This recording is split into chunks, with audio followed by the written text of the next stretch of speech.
SoundCloud.com.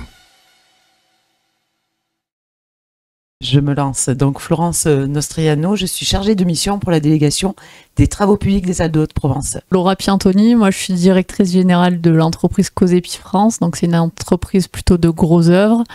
Et on a dans notre, on va dire, giron d'autres entreprises sur d'autres métiers qui sont la plomberie chauffage et la menuiserie extérieure. Alors bonjour, moi c'est Justine Borne, donc je suis la directrice générale de la société SAR.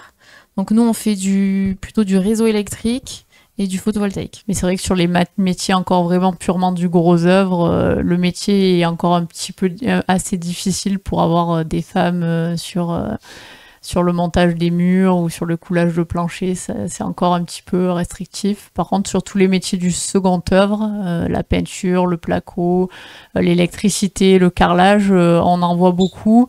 Et c'est vraiment apprécié parce que souvent il y a le côté un peu plus fin et finition qu'ont pas certaines équipes masculines, et donc ça peut vraiment apporter, compléter l'équipe. Quel conseil avez-vous à donner aux femmes aujourd'hui qui veulent travailler dans des métiers soi-disant masculinisés, même si dans la vidéo il précise qu'il n'y a pas de métier ni d'hommes ni de femmes?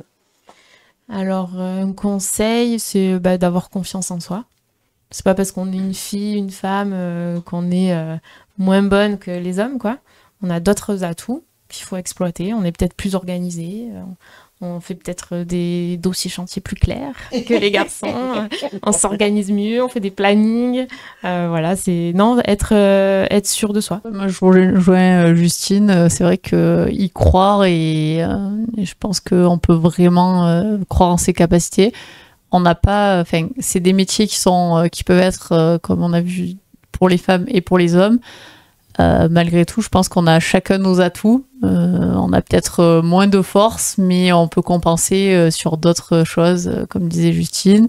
Et il ne faut pas essayer peut-être de vouloir faire exactement la même chose qu'un homme sur certains métiers plus, on va dire, techniques ou qui demandent plus de force, mais peut-être savoir voir comment on peut s'organiser dans l'équipe pour apporter, en tant que femme, peut-être des compétences qu'ont pas les hommes et être complémentaires plutôt que vouloir... Flo, tu veux rajouter quelque chose par rapport à ça? Quel conseil tu as envie de donner à ces gens? N'hésitez pas.